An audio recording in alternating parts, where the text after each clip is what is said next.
Good evening, everybody. Welcome to another edition of Complete Sports Media's podcast. I'm your host, Darren Campbell.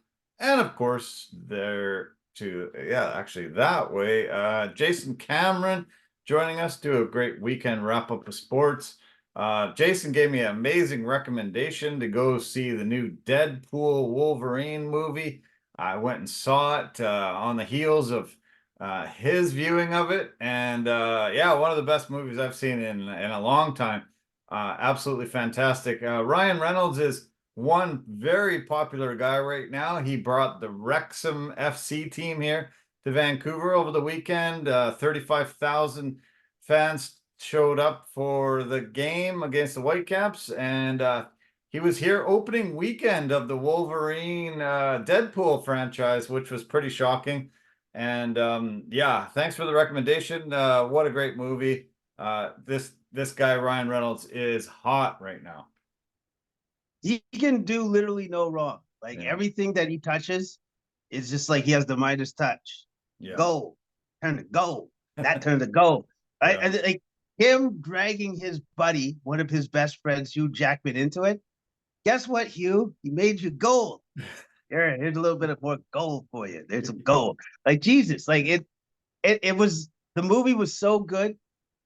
It even in the movie, okay, like I don't know for the viewers out there, but Ryan Reynolds and Hugh Jackman have like a real friendship, like a real solid best friend type bond. It played out in the freaking movie, like it did, like it literally did, to the point where I'm just like, what is happening?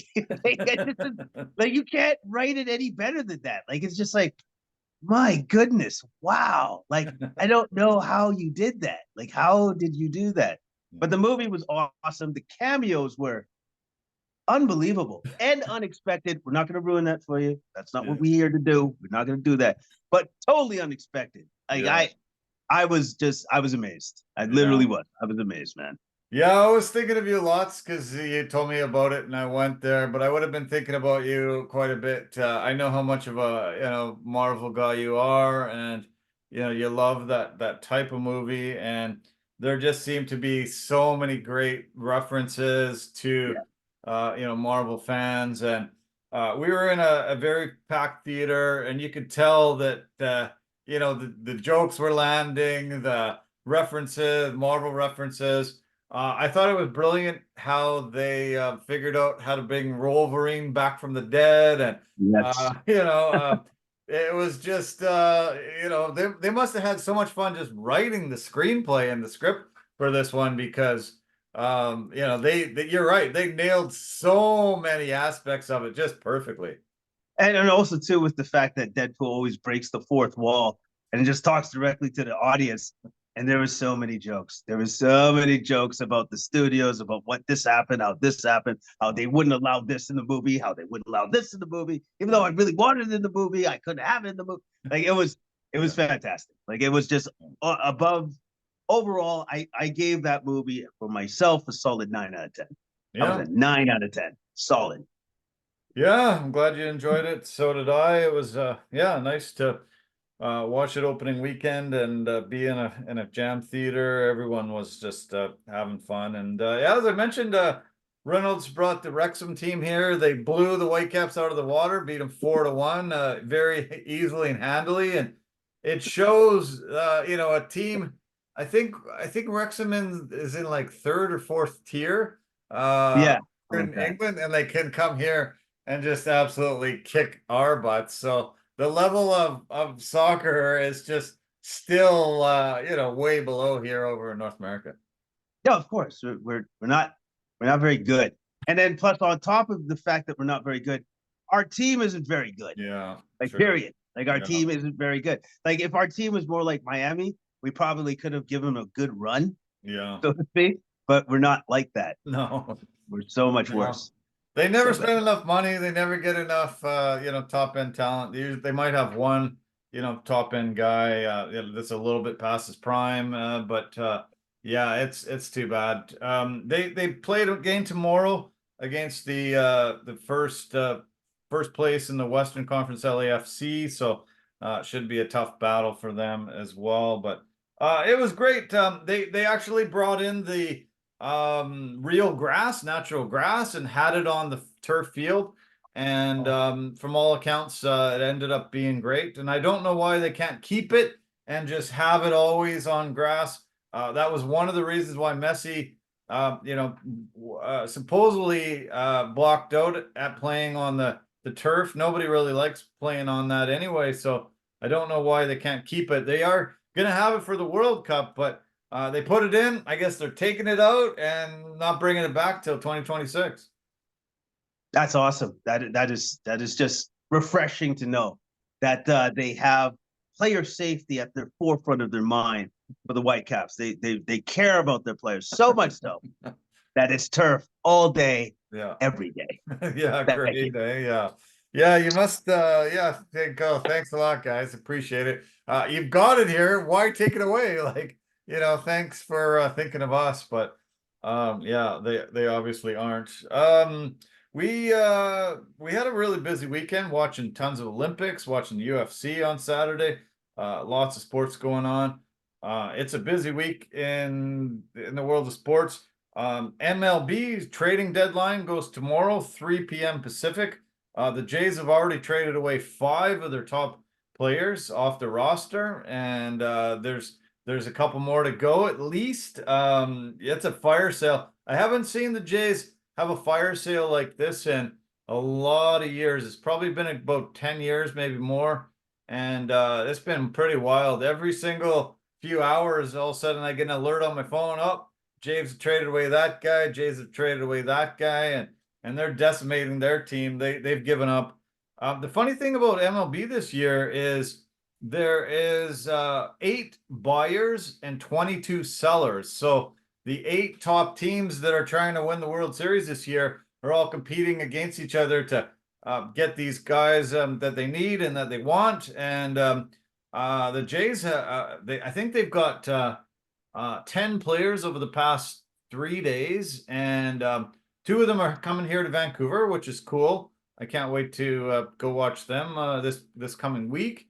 And but yeah, the only team that I suggest people follow now that the Jays are completely out of it is the Seattle Mariners, who have made some big trades. They actually acquired some guys from the Jays, and they've been bringing in tons of guys. They brought in Randy Rosarena from Tampa Bay, who's one of the best players in the world. He's had a bit of a down year this year, but incredible player. And I think Seattle's really going for it this year, so they might be the team to shift to if you're a Jays fan.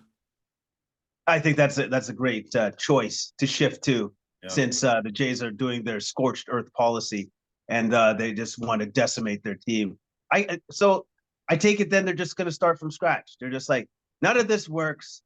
Let's just fire sale, get some money in the bank or whatever it is, and we'll try again for the next 1 to 3 to 4 to 5 years. They realized that they just weren't going to be able to make it this year. I think they're going to keep Bo Bichette and Vladdy and maybe a couple of others, and then just absolutely decimate the team all around it. They traded Yusei Kikuchi just this afternoon. Traded Justin Turner earlier. I think Justin Turner came up to bat, got a hit, and then came to the dugout, and they said, "Oh, you're traded," and he was gone today. They traded 3 or 4 other guys over the past few days. Yimi Garcia, Nate Pearson, a few other guys, and yeah, so scorched earth policy is right. Pretty weird, pretty strange to watch, but I guess they might as well go for prospects if they're able to get them. Almost all the guys that they've traded so far are on expiring contracts. They were going to go into free agency, so they were going to lose them anyway.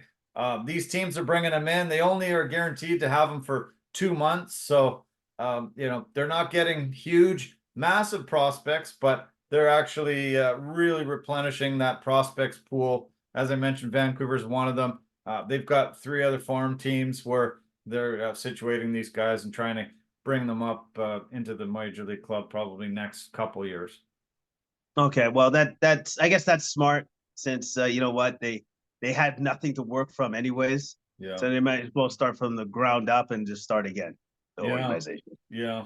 I see you're wearing the LA Dodgers. Dodgers going for it. Still one of the top teams for the World Series this year.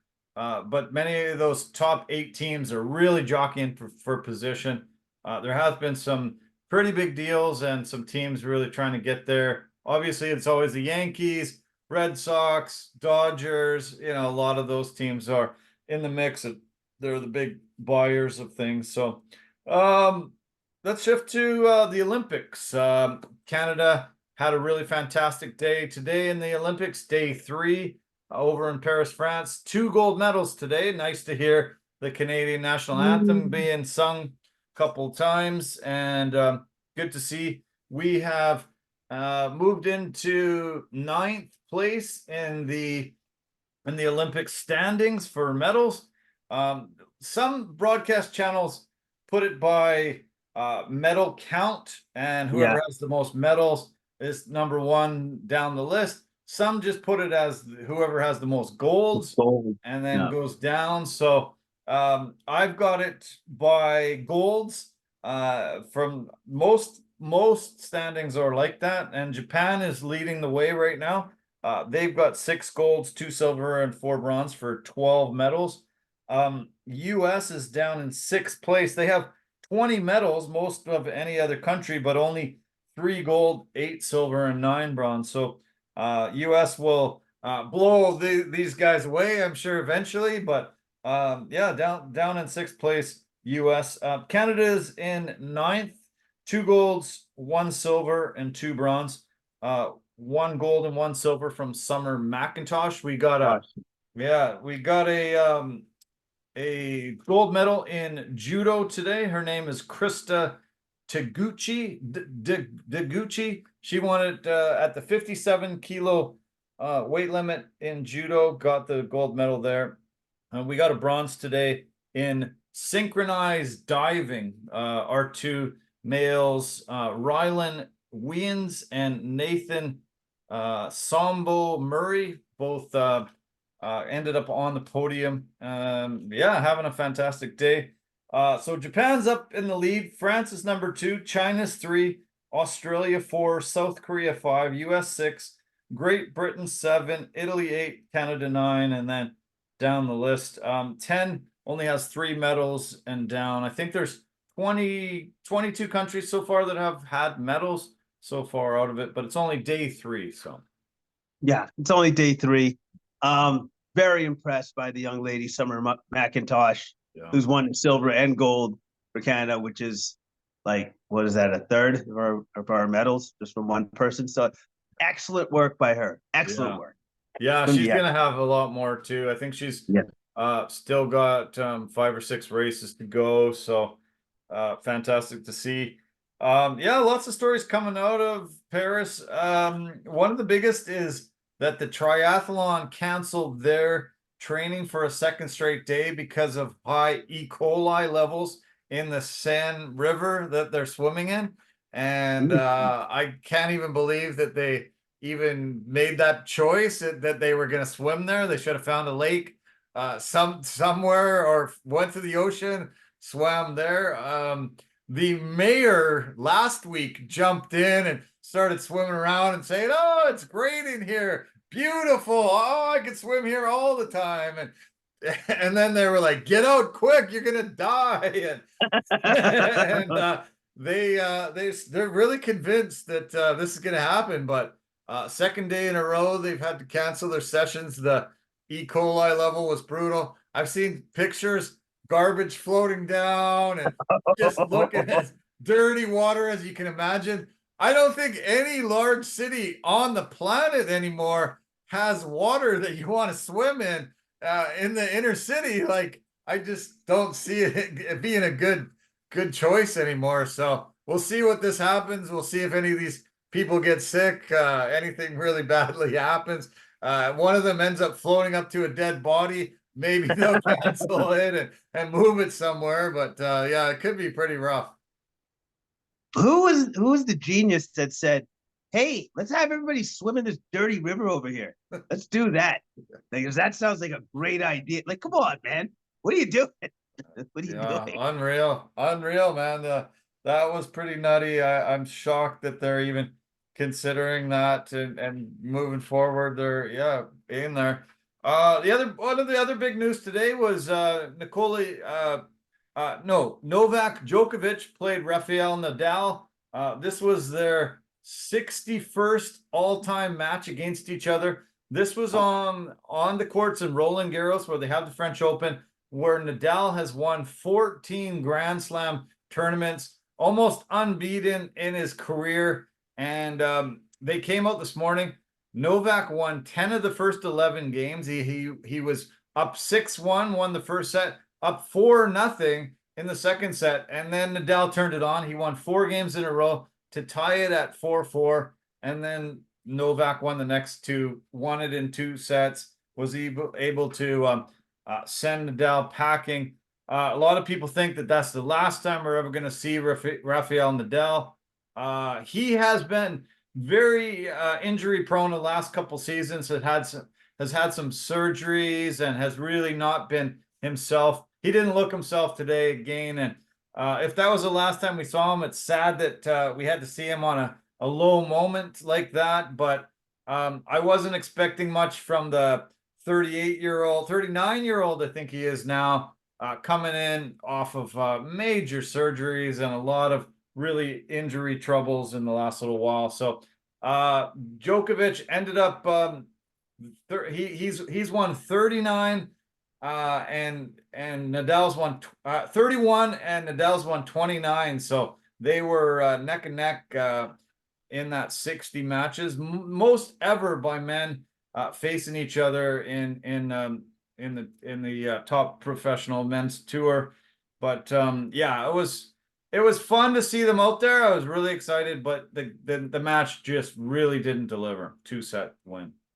That, you know what, it sucks. Yeah. But also too, it's like Father Time is undefeated. Yeah. Unless we're talking about LeBron James. Then that's a different story. But otherwise, Father Time is undefeated. And you know what? It's just a matter of time sometimes. It's like, hey, he gave it his best shot. But if you have so many injuries over and over again and surgeries and stuff, and let's be honest, did he really give his body a chance to really recover? No. Probably not. No. So, you know, like, yeah, you get what you get. He probably gave as good as he could. But at the end of the day, I'm just appreciative of all the matches that he's given us, all the joy that he's given us playing this game that he's loved for his entire career.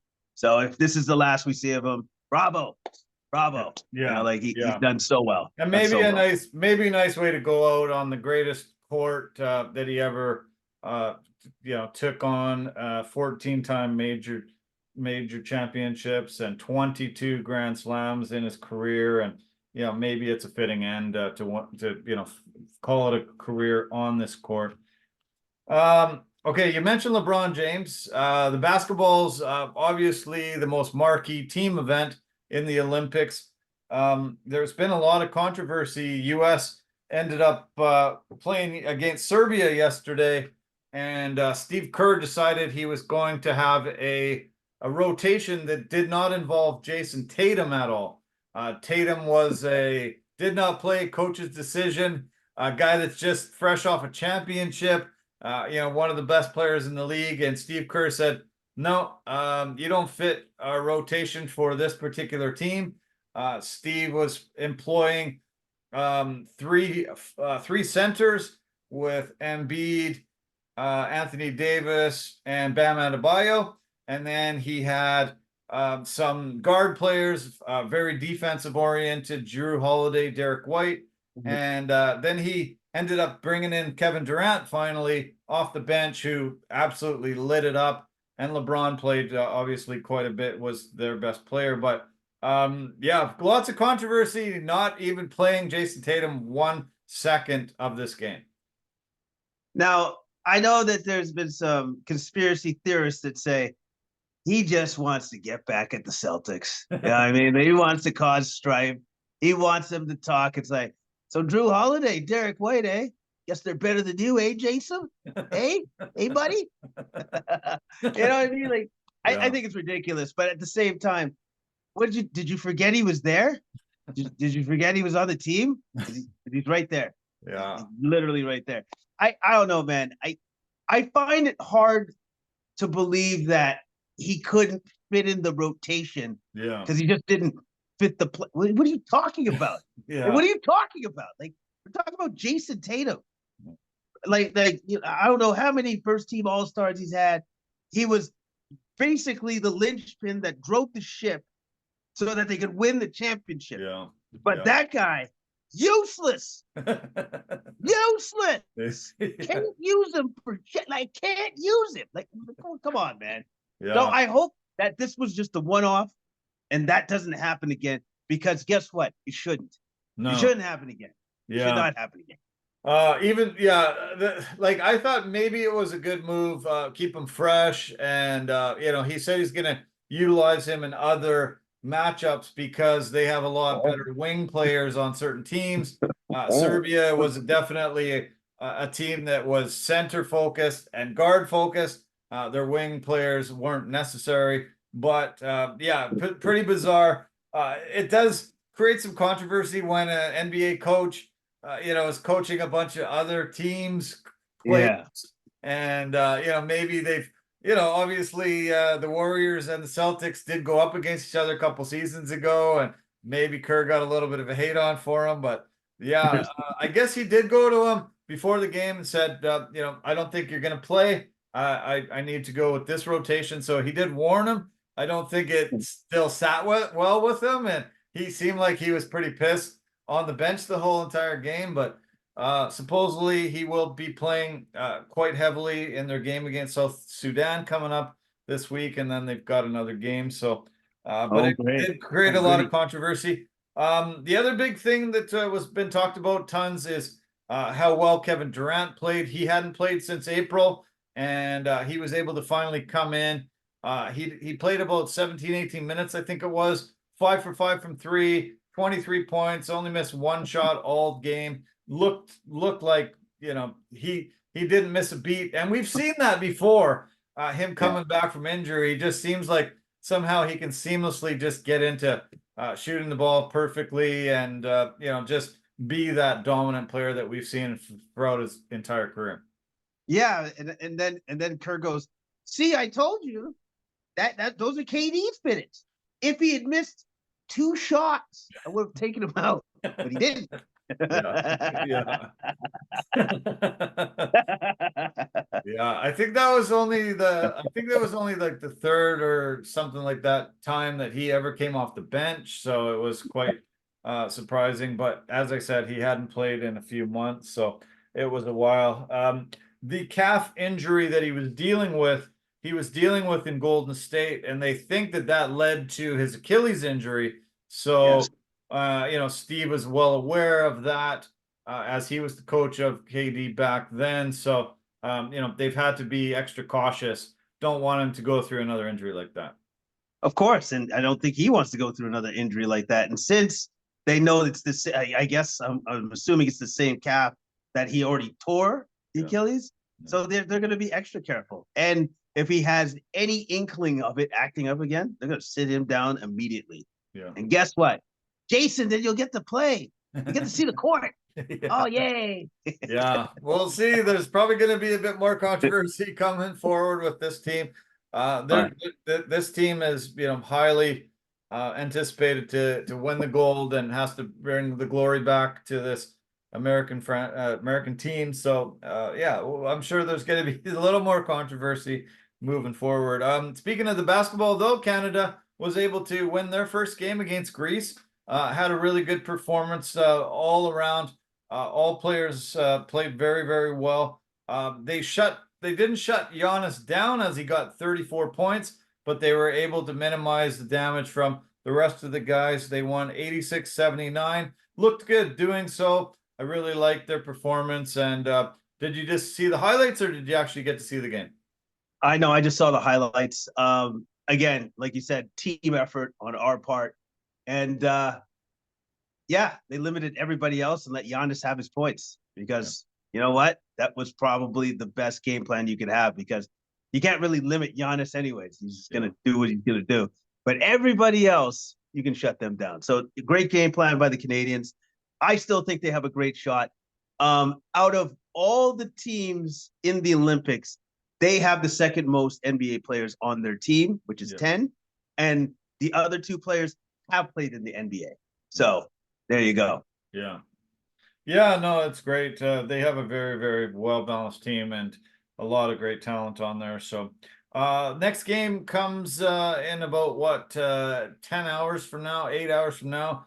Australia, 4:30 a.m. Pacific. So I'm recording it. I'm waking up early, gonna watch it before I have to head to my rehabilitation program. And hopefully we'll be able to see another victory. Australia also plays Canada on the women's side on Thursday. The women lost their opening game to the host team from France and really got beat badly. Outscored 23-2 in the second quarter, and that just really sunk their hopes. They ended up losing 75-54. Kia Nurse led the way, only had 11, so there wasn't a lot of scoring there, and hopefully they can do better against Australia. Australia did lose their first game as well to Nigeria, 75-62, and so hopefully, the Canadian women will have a better performance against Australia.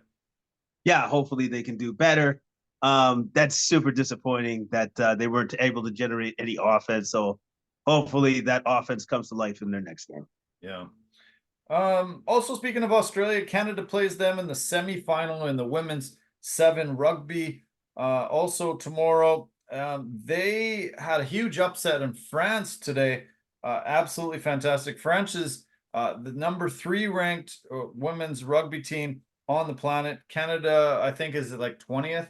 So very, very massive, great victory there. Another interesting note, ex-NBA player Chase Budinger, he played 7 seasons in the association. He played with Houston and Minnesota for his entire career. He won his opening beach volleyball match today at the Eiffel Tower Stadium over in Paris. Pretty cool that he's transitioned to a different sport and having success on the world stage. Won his opening match and moving forward, looking for potential of a medal. He's got the height, but you still have to have a ton of ability, and great to see him be able to do well. No, he's got the leaping ability and clearly has the athleticism. I have a sneaky suspicion he's the first professional athlete that's ever done this. Yeah. Was a professional NBA basketball player that transitioned into beach volleyball. That's got to be a first. Definitely a first for competing for an Olympic medal. Yeah. Sure. Yeah, pretty cool. Pretty neat note. Okay, some NFL news and notes. First opening game of the preseason goes this Thursday. Houston against Chicago. We'll get to see CJ Stroud play. We'll get to see number 1 overall pick quarterback Caleb Williams, and lots of talented players on both sides. Both teams are on an upward trajectory, and that's the Hall of Fame game. Always kicks off the preseason schedule. Some of the preseason games are usually pretty lousy, but that one's actually not too bad, usually year after year. No, that'll be a great game. I'm sure those guys' minutes will be somewhat limited, but at least they'll get to see the field, and then we'll get to see a little bit of what they can do. Houston did receive some bad news today. Their defensive end pass rusher, Dmytro Autry, was suspended for 6 games for violating the NFL's PED policy. He said he got a doctor's prescription for something. Unfortunately, there was something in it that was banned on their banned substance list, and so he's out for the first third of the season. He had a fantastic year last year, 11.5 sacks, signed a 2-year, $20 million contract this offseason. And it's quite a blow. One of those guys that they expected to be a really good pass rusher for them. They're in the AFC South, so not a super tough division usually year after year. They won it last year 10-7, but losing your top pass rusher is always a big blow. Always a big blow. Sometimes when you hear about these situations with players, you wonder, should the team just have team doctors that their own doctors, the players' doctors, should reference or should go to and say, I'm going to give them this. Is that good? Right. Is that like, am I going to get in trouble if I give them this? Yeah. Maybe something like that should be like put in place to protect the players because they can't know everything. Like Jesus, they just go to the doctor. The doctor says, "Do this to get better." I'm gonna take it because that's what my doctor told me to take. Yeah, you're right. Yeah, it's got to be hard to know. Yeah. So yeah, you're right. I think sometimes guys worry about the doctor having an ulterior motive trying to get Motive, him yes, out on the field, even if he yeah, shouldn't be. So they go to their yeah, own doctor to get doctors, a yeah. balanced opinion, so sometimes it can work this way, sometimes it Right, can work sometimes it the works. other. Yeah, Yeah. true enough, true enough. Yeah. There was a couple other bad news for some defensive ends around the league too. Defensive end pass rusher, Sam Williams. The Dallas Cowboys suffered a season-ending ACL tear and a partial MCL tear in his left knee, gone for the year. So tough blow for Dallas. Also, the Colts defensive end pass rusher Samson Ibukam suffered a season-ending torn Achilles last year. He had a team-high 9.5 sacks last year. So 3 pass rushers out. 2 of them gone for the season, 1 gone for 6 games. So pretty big blow already this early in camp. Sucks. It sucks. But football is a harsh mistress, harsh game. Yeah. It's very, very unforgiving. This is what happens. Lots of news about the guys that are holding out. We've got 2 guys from the Niners, Brandon Ayuk and Trent Williams, 2 huge big key pieces that they're missing. Jamar Chase out of Cincy, he's not there. Tristan Wirfs is holding out from the Bucks, and they say that if he signs, he'll probably be the highest played offensive tackle in the history of the league. So there's negotiations to be done there, but there's most teams have 1 or 2 guys out, but those guys are some of the most key guys that are looking to get contract extensions. Yeah, and they're all deserving. Like every single one of them. I don't know what the 49ers are going to do because that's a lot of money between those 2 players. I don't know if they're just going to pay one and not the other, but they got some decision making to make. That's for sure. Yeah. 2 big contracts signed over the past week there. Jordan Love got 4 years, 220, and Tua Tagovailoa got 4 years, 212. Did they deserve it with very kind of limited? Love has only had 1 year. Tua's had a couple, but injury riddled. Did they deserve this kind of money already? Even getting paid more than Patrick Mahomes? The going rate. It's what it is now. That's how much a good or great NFL quarterback's going to be paid. Now Green Bay's counting on Jordan Love to be great, and Tua can be great in the right instances, right? So, but that's the price. Yeah. Like that's how much you got to pay. You got to pay 50 million or 45 or whatever it is, 40 to 50 million. That's how much it costs now. And you know what? What a deal. What a deal. On the other end of the quarterback spectrum, Nathan Rourke, the highly touted kid from Victoria, played with the Lions, had a really fantastic couple years here, went down south, just got cut or waived from his 3rd NFL team. The Giants said, see you later to him. He went unclaimed on waivers and now is a free agent. A lot of speculation that he's going to wait. Going to see if there's injuries in other places, if there's some teams that might dip their toe into the water, bring him into camp. Lions want him back, but I don't know, how's that going to work because they do have Vernon Adams already having a great year here. So we'll see what works out for Nathan. He's only 26 years old, but he's been on 3 NFL franchises over the last 2 seasons and hasn't got any real snaps yet. So what do you think we're going to see from him? Do you think he's going to spend the year down there trying to hook up with the team? I think he's going to spend the year down there, trying to hook up with the team, trying to see what team will need a quarterback, because a team's going to be decimated at quarterback. It always happens every year. And so hopefully he can glue on to a team then and then try to stick in the NFL. And I can't blame the young man for trying to do that. He's in the prime of his career. This is his time to try to do that. So he's going to stay down there for sure. Yeah, that makes sense. Yeah. Okay, I want to just mention the Vancouver Bandits ended up first place in the Western Conference, tied for the best record in the league after the regular season ended yesterday, and they get a bye all the way into the Western Final. There will be some play-in games that happen. The third and fourth place team play play-in games, and then they play a semifinal in the East and the West. So yeah, the Bandits got a little over a week break before they got to play the Western Final. I'll give some details after we talk about the UFC, and Jason's on his way for the evening.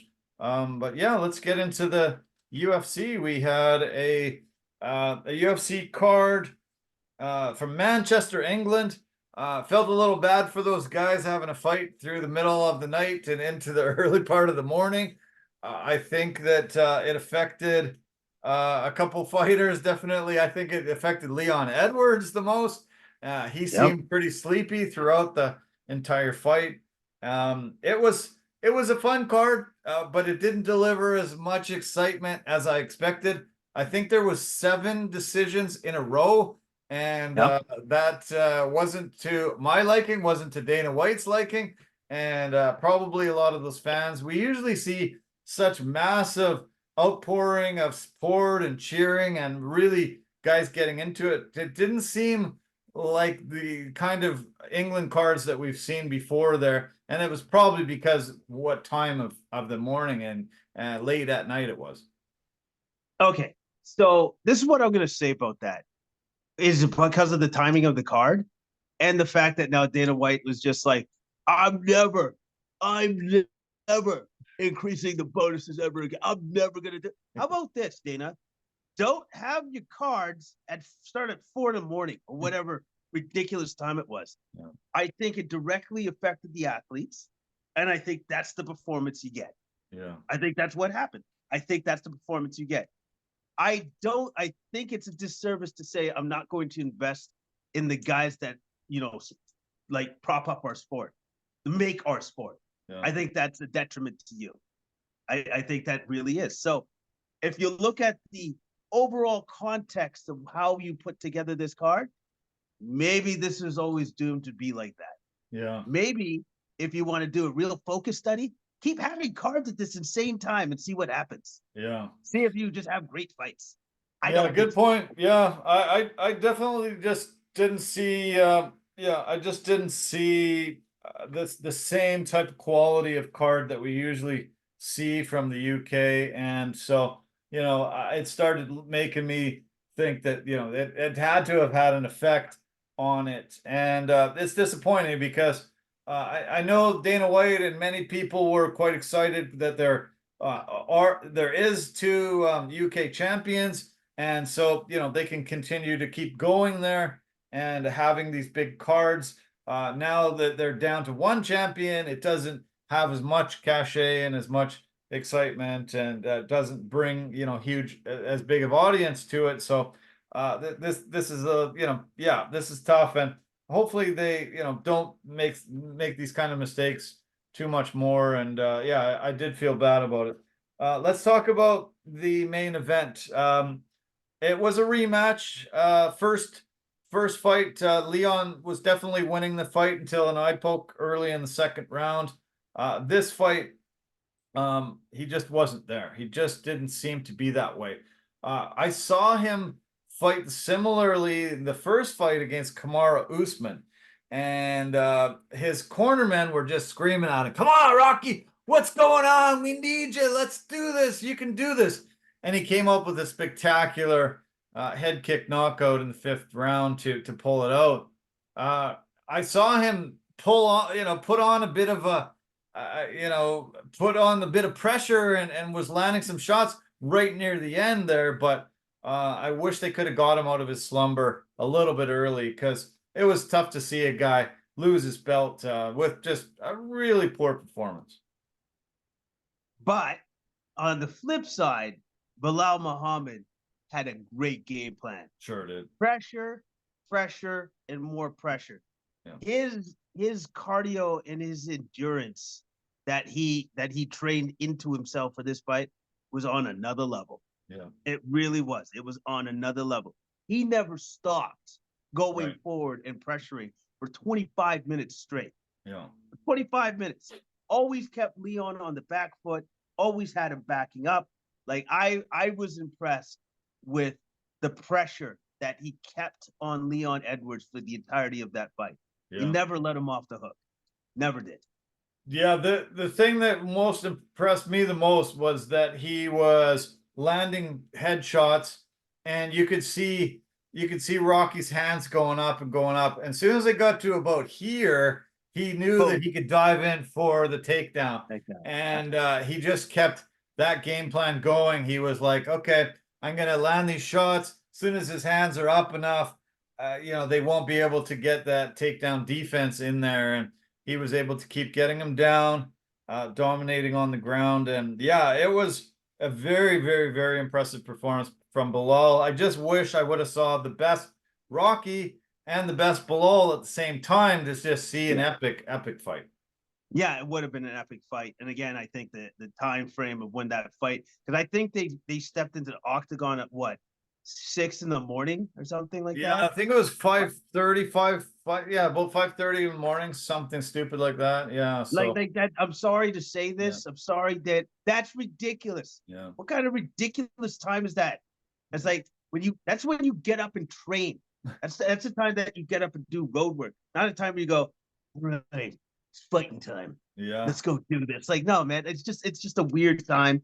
So, anyways, but I give Bilal Muhammad a lot of credit for what he did. There was instances where all of a sudden Edwards would kind of snap to, and then he'd do a very slick reversal.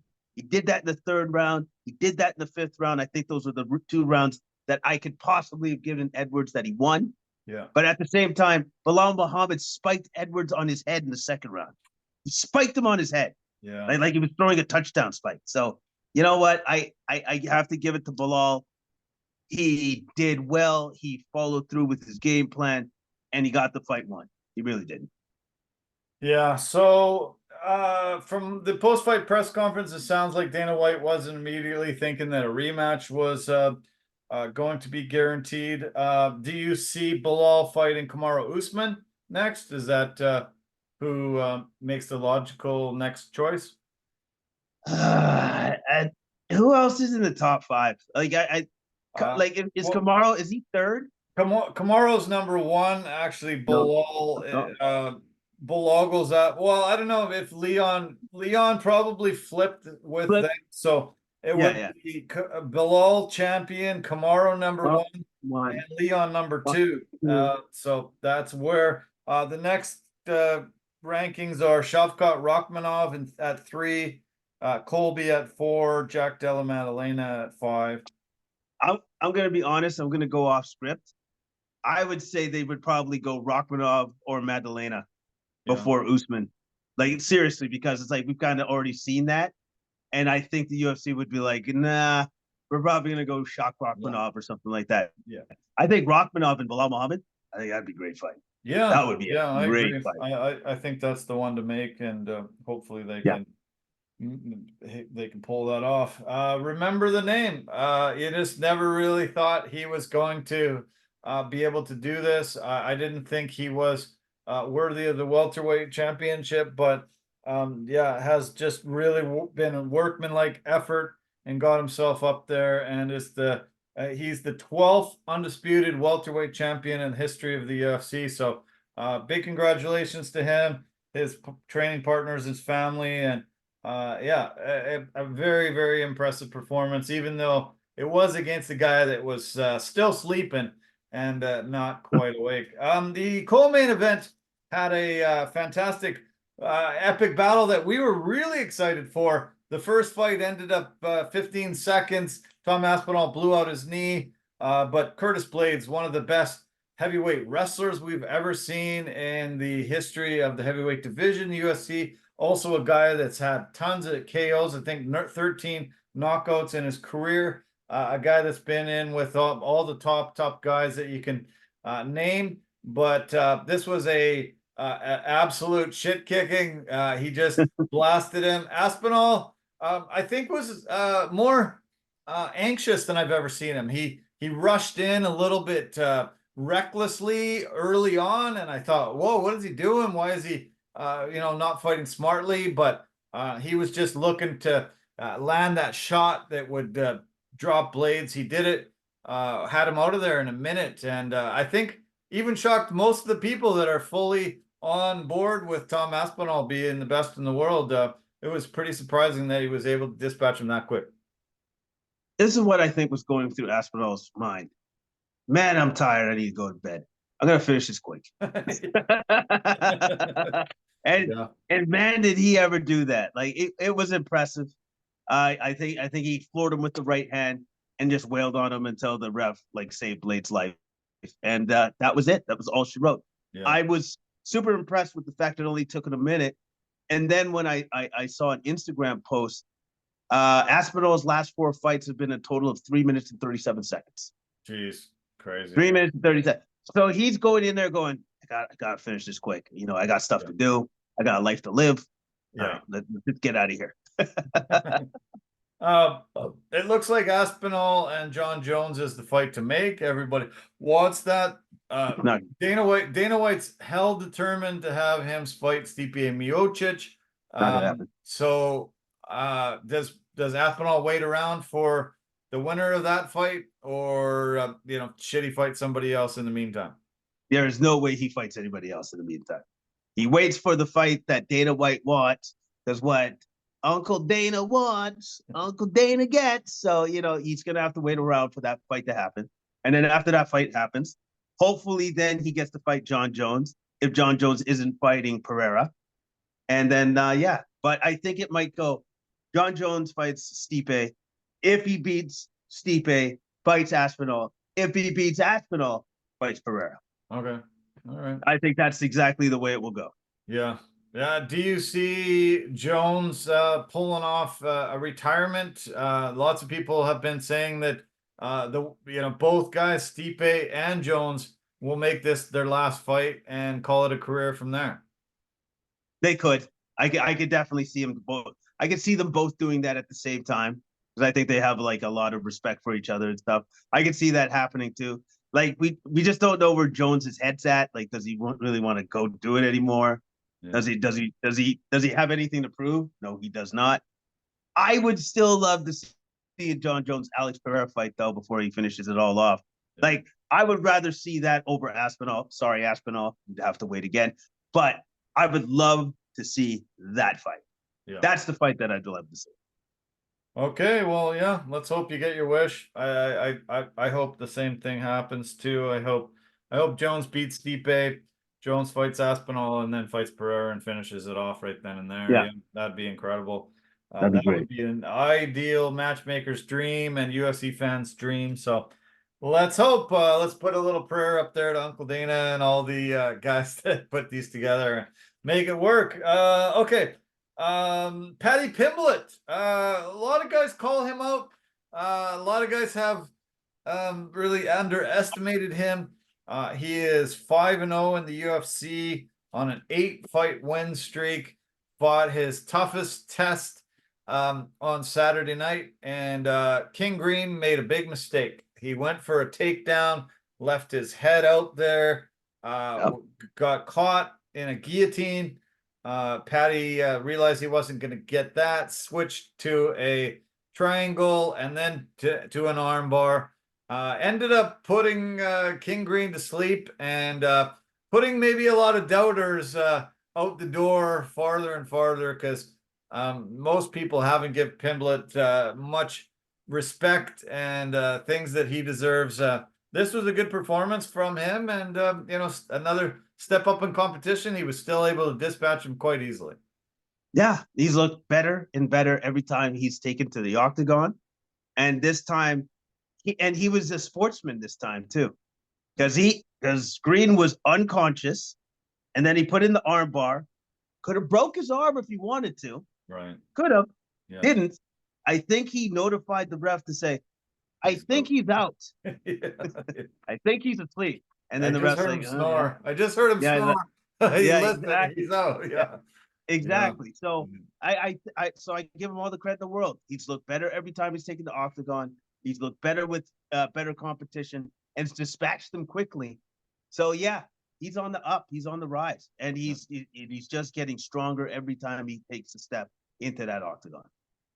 He called out Renato Moicano. Great call out, by the way. Loved it. Yeah. Loved it. Moicano is supposedly on a collision course with Benoit Saint Denis.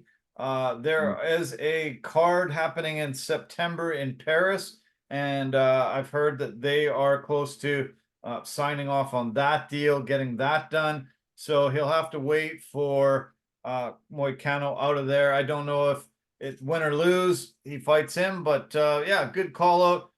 We'll hear a lot of other guys call out Pimblett because they always do.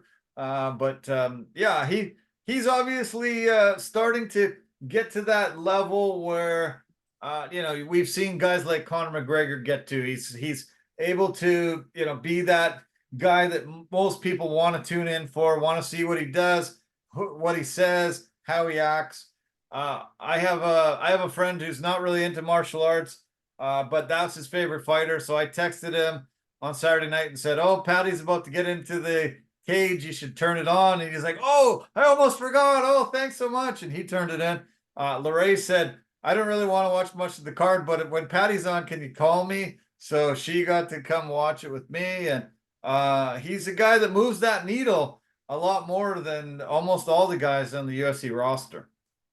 Yeah, yeah. He definitely moves the needle. Yeah. He's good on the mic. He says what he means. And you know, like he's real. Like I think right at the end of his post-fight interview, he had something very poignant to say about like this fight is dedicated to a guy that lost his life due to cancer or something like that. And I loved it.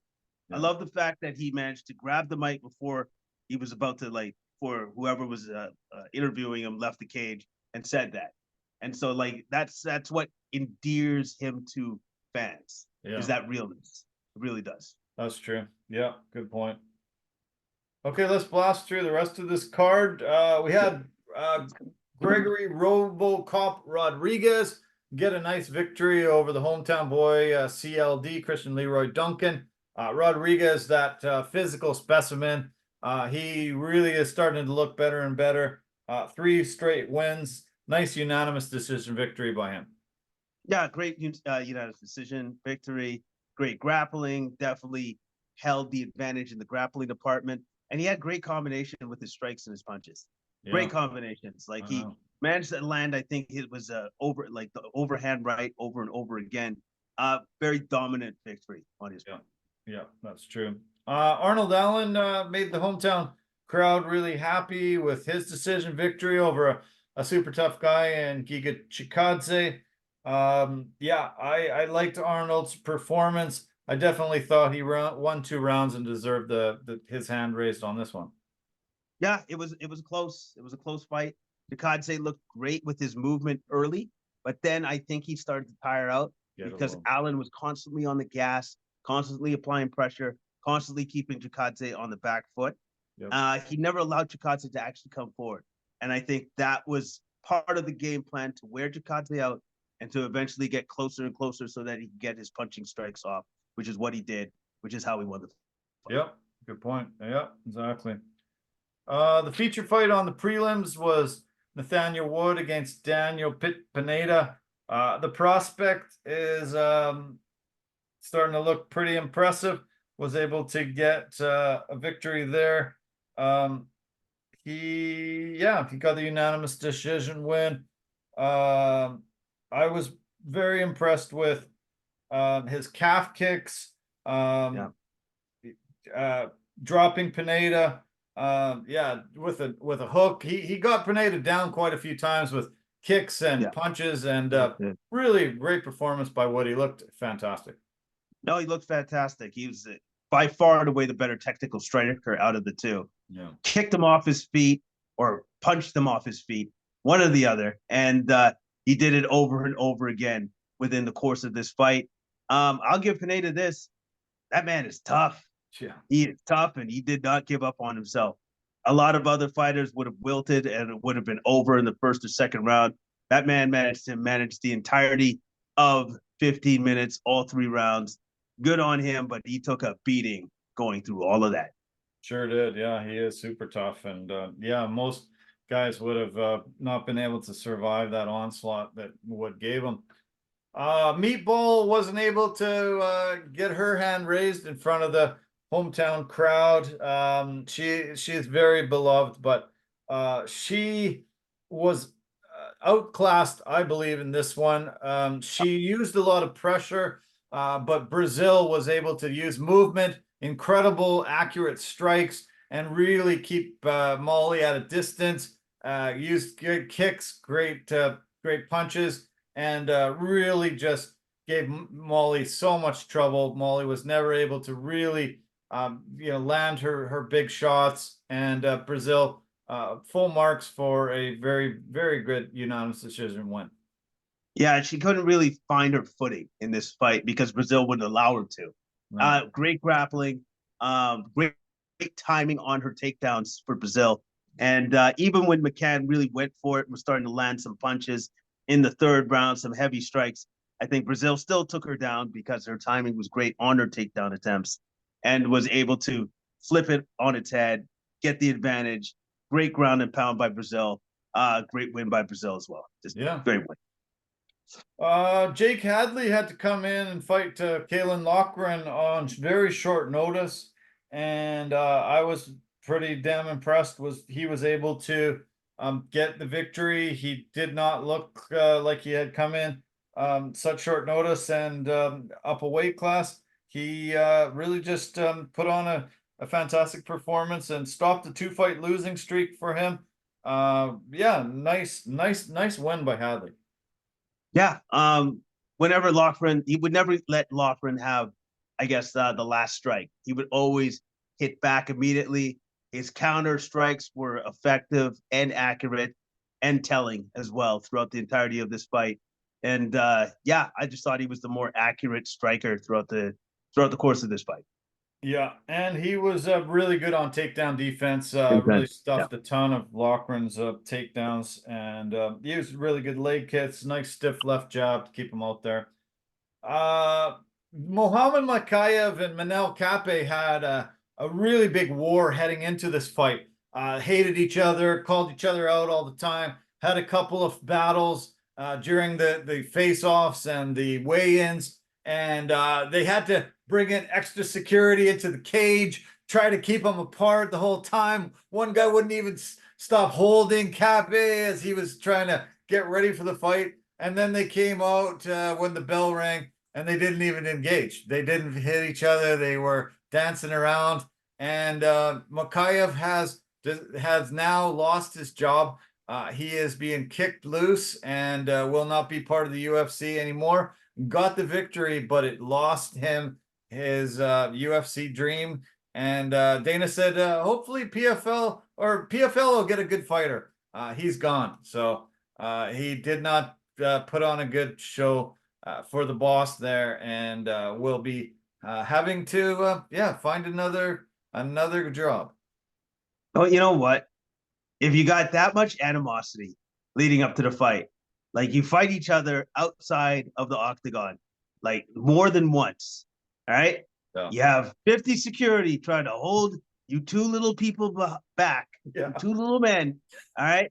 Yeah. When finally, when the bell, like it's fight time now. Now you get to let out all that animosity, all that anger, all that rage, and you don't do anything. Don't do anything else. Like if I'm the boss too, I'm like, you're both gone. Like, what is that? Like what are we doing here, boys? Yeah. What are we doing? That was pretty bad. That was pretty like it was like it was to the point, like if you got 50 security there, that means that man killed your family. That's how much anger and animosity you have. You did something to my family that's unforgivable. I'm gonna rip your head off, right? Like that's how it should have been. It should have been like this. It should have been Max Holloway, where he fought Justin Gaethje. You point to the center of the octagon till one of us falls. We keep throwing until one of us falls. Yeah, that's what should have happened. Yeah, right away from the beginning of that belt. You point to the center and you swing for the fences, hope for the best. None of that happened. That's why Mokaev is gone. He no longer has a UFC contract. I guess apparently the powers that be that make the matchmaking never have liked Mokaev, or maybe he's been exceptionally difficult behind the scenes. Yeah, we don't really know.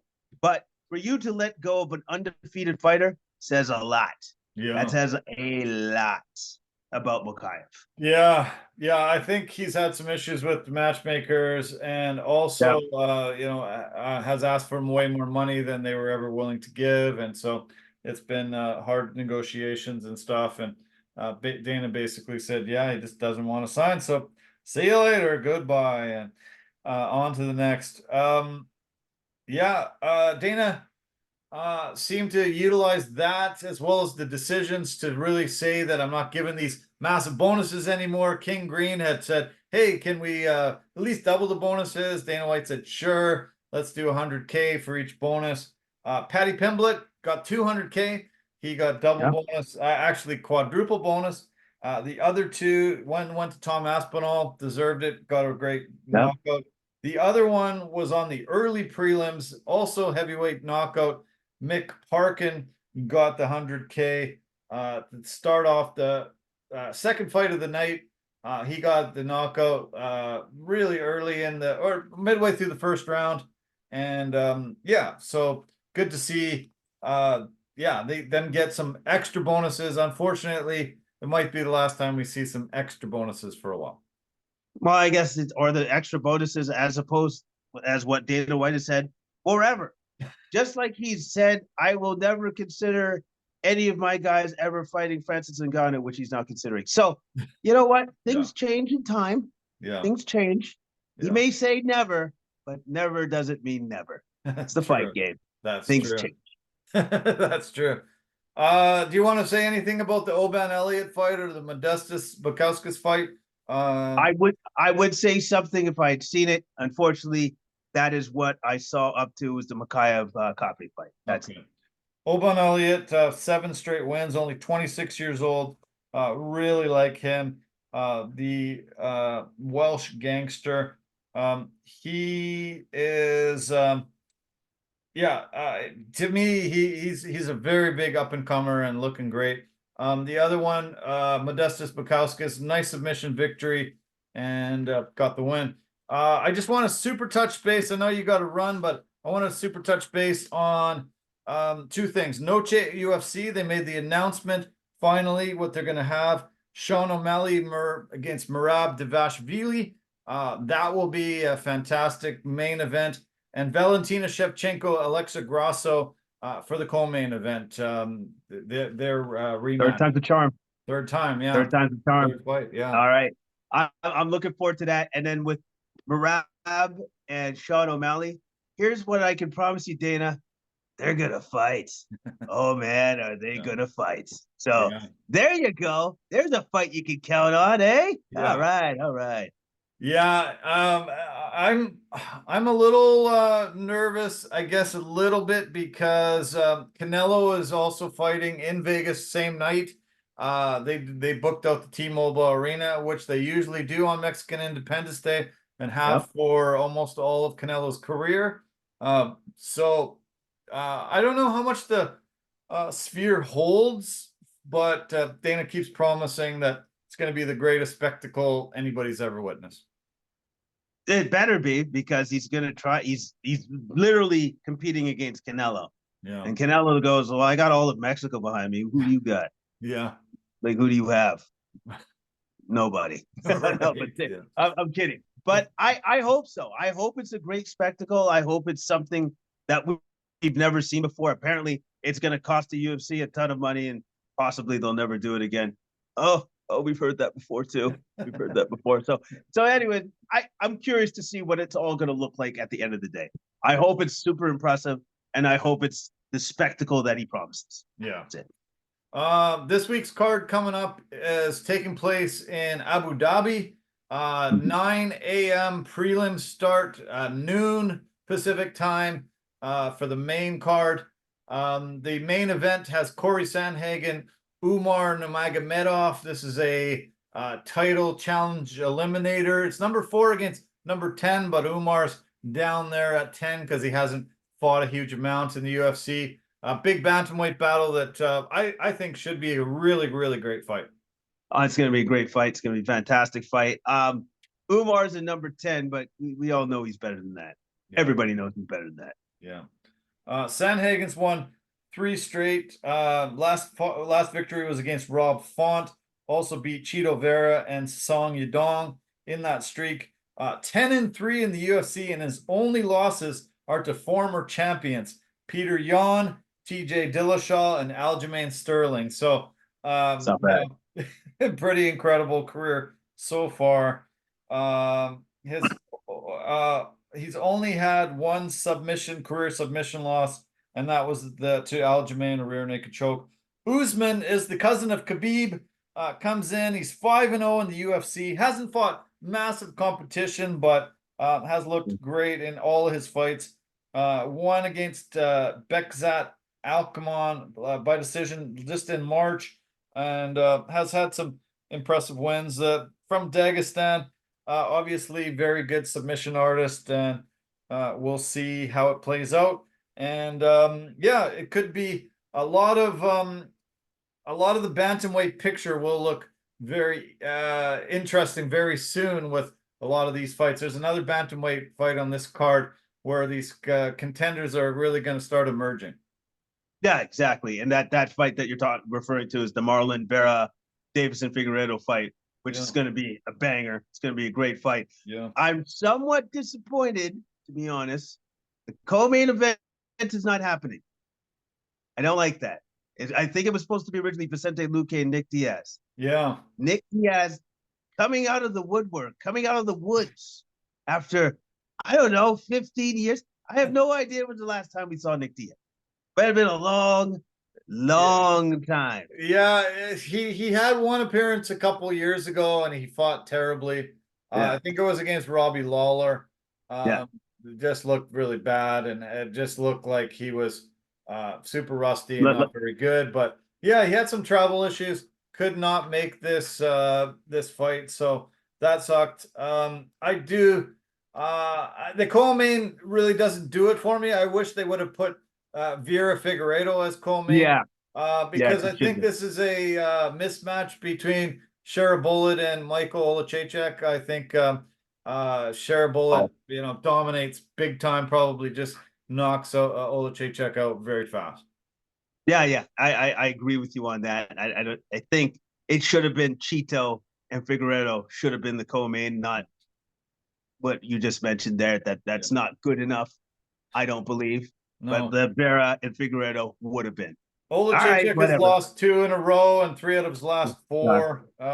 He's only 7-6 in his UFC career, and he has some. He's fought a lot of tough guys, but he's just not on the same level as Sharabullet, I don't think. And it would have been good to see some 2 bantamweights back to back. If there's any injuries, they can swap places and do this. This is number 2 against number 10 and number 4 against number 6. So. These guys are all competing at the top of the division, and we've seen some amazing performances from Vera and Figueiredo, both former champions. The other fight that jumps out at me is I think this will be Tony Ferguson's farewell retirement fight against Michael Chiesa. Ferguson has lost 7 fights in a row. That ties the longest losing streak in UFC history with BJ Penn. And he lost to both Paddy Pimblett and King Green his last 2 fights. Facing Michael Chiesa, who's also lost 3 in a row. So I don't even know why it deserves to be on this card, but Tony Ferguson, probably this will be the last time we see him in the cage. Yeah, I think so. I think so. And I think Micah Chiesa actually makes quick work. I'm sorry to say this, Tony. I'm sorry, Tony. I think he makes quick work at Tony. I think this doesn't even go past the first round. Yeah. I think Chiesa gets him to the ground and submits him somehow, rear naked choke, or whatever you have you. But like when you just said that right there, put this into context. When Tony Ferguson was on top of the world, he was 26-3. Yeah. Now he's 26-10. Wow. So there you go. Insane. Chiesa has fought some super tough guys, and he's been around for a really long time. I saw him fight back in like old Battlefield days, and over in Nanaimo, back in his early part of his career. He fought RDA, Diego Sanchez, Carlos Condit, Beneil Dariush, Jim Miller, Al Aliquinta, like a whole huge amount of guys. He's getting a little bit closer to his end of his career, but been around since 2012. And I think Chiesa kicks Tony to the curb and puts him into retirement here. Vancouver own Lupi Godinez is fighting Mackenzie Dern. Looking forward to that. Always love seeing Lupi. Lupi is the only women fighter to win 4 fights in a calendar year. She is the number 10 strawweight, never been finished in his career. Dern is number 7 in the division. Really decorated grappler, but has lost 2 in a row. Lost to Amanda Lemos and Jessica Andrade recently. Her last win was in May of 23 against Angela Hill. Godinez, her last fight was against Jandin Roba, who recently won the belt. But I love seeing Lupi, and this should be a fun fight. It should be a fun fight. Should be a great fight. Both like Dern has been very aggressive in her last couple of fights, so she's definitely going to bring the fight to Godinez. Godinez has to be ready for that aggression and ready for her to do some stiff counters to get her respect in this fight. Did you see any highlights of that Manny Pacquiao fight over the weekend? No, I did not. I can't. Did it look? Was it horrible? Yeah, it was so bad. Oh man, I don't know why anybody's like putting these guys out there again. You know, they're done. Just they're done. Let them stay done. This is bad. There was talk that he was gonna fight a young up and comer if he wins this, and it was a 3-round exhibition fight that was just useless and crappy. And I hope that puts it to bed, and I hope we don't see Manny in the ring ever again. How old is he, man? Like, what is he? Closer to 50? Like, sometimes you have to just go, you know what? I think you're good. Yeah.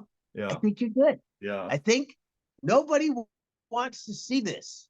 And if somebody does, then they'll quickly find out, no, you know what? I made a mistake here. I don't. Yeah, I think all the commissions should have a age limit. I think it should be 45, maybe. That's it. Sorry, but we cannot sanction a fight past 45. When they have these exhibitions, they kind of can, slide away from being sanctioned and all this kind of stuff. So yeah, but it's rough and it's ugly. And do you see these incredible, guys that had historic careers, and they're tarnishing their image a little bit when they're having these terrible performances late in life. No, they really are. And it doesn't give anything to anybody at the end of the day. Nobody benefits. No. Like, do I benefit from seeing like a beaten up, like just trotted out Manny Pacquiao that's way past his prime? Is that to my benefit? Is it to Manny's benefit? No, because Manny's rich. He doesn't need to do this shit anymore. No. You don't need to do it. Your family's well fed. Yeah.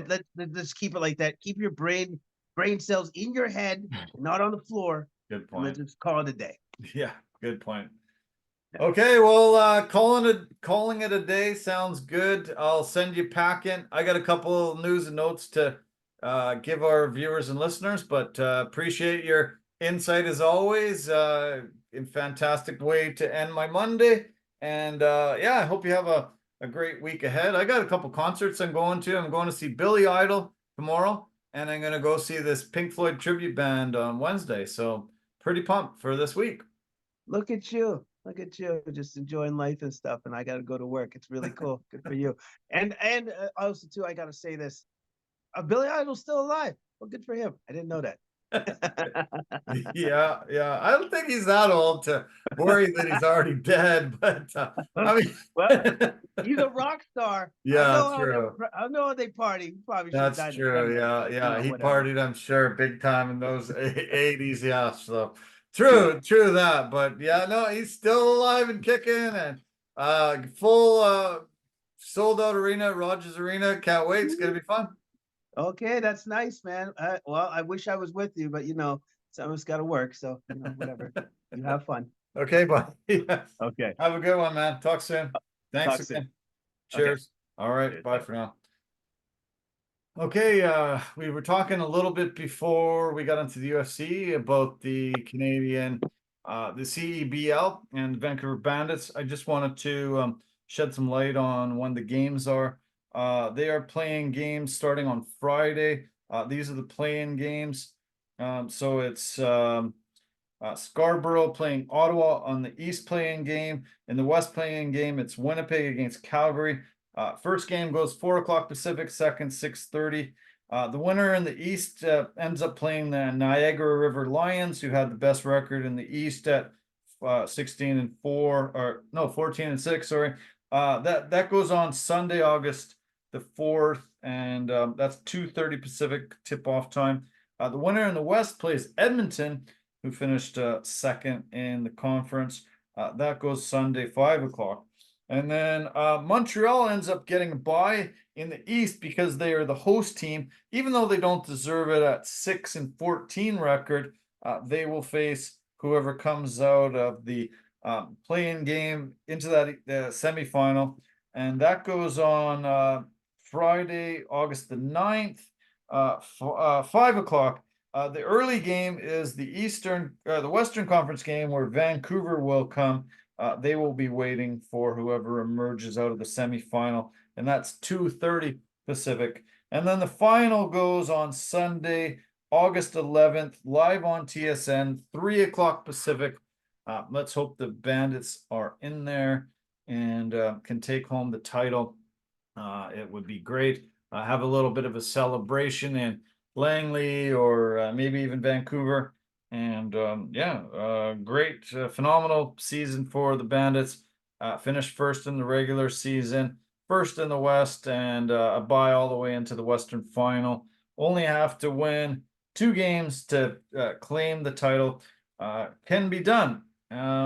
Okay, I wanted to make a couple of NHL notes. Minnesota Wild locked up their top young defenseman today, an 8-year contract, a very fantastic $68 million deal, 8 years, and yeah, where is the extra details of that? 8.5 million AAV for him. Martin Necas signed a 2-year, $13 million extension with the Carolina Hurricanes today, and he had 24 goals, 53 points in 77 games, and also had 9 points in 11 playoff games for him. So a couple of contracts coming out of there today, out of the NHL. Let me see, where is it here? Brock Faber was the Wild signing there. And I wanted to mention some golf. There was quite a bit of golf over the weekend. Jonathan Vegas got his first victory in 7 years. Another guy that's super happy that Liv has taken off a lot of the top talent. Finally got his hand raised. An amazing accomplishment for him.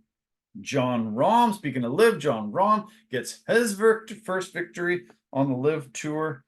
Ends up beating Tyrrell Hatton, who ended up getting a bogey on 18th hole to lose by 1 with Rom already in the clubhouse waiting. Terrell Hatton and him are teammates. It would have been fantastic if Hatton ended up getting a par. They would have went to a playoff. They are teammates, so their team ended up winning the team title there in front of his hometown countryman in the UK. Would have been great to see him also get the victory on home soil, but nice to see Rom finally get his first win since he moved over to the live golf circuit in the off season. They both cash big checks for that. We had a Canadians Women's Open held in Calgary at the Uruguay Golf Course CPKC tournament. American Lori Coughlin ended up winning her first career tournament, 103rd tournament she entered in. Finally gets it done. She was able to get a 2-shot win over Japan's Mago Saigo. Brooke Henderson, the Canadian, was the favorite for the fans. She had an up and down tournament and ended up tied for 8th at 6 under. Elena Sharp from Hamilton, Ontario, had a great Sunday, 4 under, finished at 4 under for the tournament, tied for 14th. And across in the UK as well, at Carnoustie, they had the Champions Tournament, the Open Championship there, and KJ Choi won his first ever senior major, first ever South Korean to win a senior major. Beat Richard Green by 2 shots, and Canadian Stephen Ames finished 4th, 7 shots back. Stephen was leading after the first round, struggled a little bit going down, but still had a very impressive performance and gets a 4th place showing. I did want to mention the F1. Lewis Hamilton won his 105th race. It was 11 years to the day of his last win, of his first win ever for Mercedes. He actually finished behind his teammate George Russell, as George Russell utilized a strategy of going only 1 pit stop. All the other 19 drivers in the field ended up utilizing a 2 pit strategy. Russell thought that his tires weren't getting degraded on a too heavy of a scale that he could hold on to the lead that he had generated by only the 1 stop. He ended up holding off Lewis Hamilton in the final couple laps and was able to also hold off Oscar Piastri, who ended up finishing in 3rd. Unfortunately, because of the degradation of the tires, that's what has led to some speculation that his car ended up being underweight and he got disqualified. He got this victory taken away, handed over to his teammate Hamilton, and that's just crazy news. Brutal. They had a whole bunch of mechanical changes from Friday through to Sunday. And I don't know if those mechanical changes ended up causing the weight, but from all accounts, what I'm hearing now is that the tires had lost so much rubber over the entire 44 laps of the race that he ended up in underweight, which is a no-no, which gets you kicked out of the tournament. And I feel just heartbreaking broken for the guy. It seemed like a beautiful strategy that no other team had employed and tried, and he got the win. I guess he'll have to lick his wounds and figure out how to make it work later on in the season. They have a 1-month break now, and they'll next up with the Dutch Grand Prix end of August. So yeah, we won't hear too much from the F1 in that month break, except for today. There was a couple announcements. Carlos Sainz is leaving Ferrari for Williams. He lost his seat to Lewis Hamilton, is moving from Mercedes to Ferrari. And Sergio Perez was announced today that he will stay with Red Bull for the rest of the season. There was huge speculation that he was going to lose his seat in this 1 month break, but Red Bull has decided to keep with Perez. He's had such a disappointing, tough season. And many people were thinking that he was going to lose his seat, but he brings a lot of sponsorship money to the Red Bull team. He has his Mexican Grand Prix hometown race coming up soon, and to get a driver in this late in the season to get him up to speed and producing points, being a guy that they can rely on that quick, it just didn't seem likely. So Red Bull's counting on him. They have lost a lot of ground to McLaren, to Mercedes, to Ferrari, and the race for the Constructors' Championship and the overall championship for Max Verstappen has been whittled down. Max has went 4 races without a victory, which is the longest streak since 2020, I believe it is. Long stretch, and so they're going to spend a lot of time in this break to try to figure out what's going on and how they can turn this around. Max in this race qualified first overall, got a 10-place grid penalty, dropped him down to 11th because he had utilized his 5th new engine of the season. That is a punishment of 10-place grid penalty. If you do that, they decided that they would. He was not able to work his way up enough. He ended up I guess into 4th position. He had worked his way through the pack pretty quickly, but this track ended up being very hard to pass. There was only a few passes throughout the entire day, and Lewis Hamilton did one against Charles Leclerc, and Max was able to work his way from 11th up into 8th, stayed in there for quite a long time, worked his way up a couple more positions. And when George Russell got suspended, he ended up moving up another place as well. But anyway, hope you enjoyed the podcast. Hope you had a fantastic weekend. We went to something called the Punch Bowl Festival. Really loved it. If you hear about it next year, go check it out. It was at the P&E grounds. It had DJ music. It had probably about 30 different liquor vendors, all different types of alcohol, and it had lots and lots of street food trucks. Most of them were having tacos and Mexican food, and it was fun. It went from noon to 9, 2 different sessions, 12 to 4 and 5 to 9. And from all accounts, everybody had a really good time. We highly recommend it.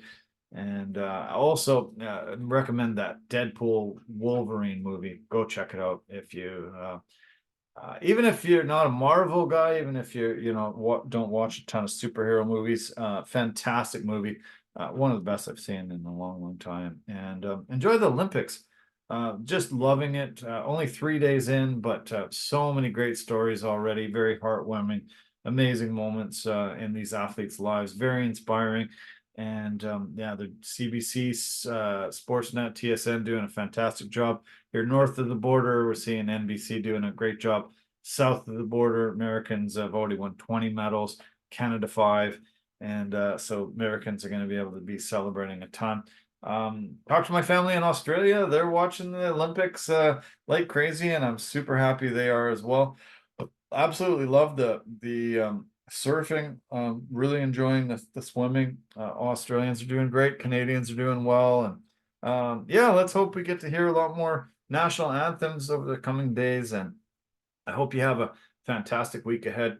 Love you guys lots. Take care of yourself, and bye for now.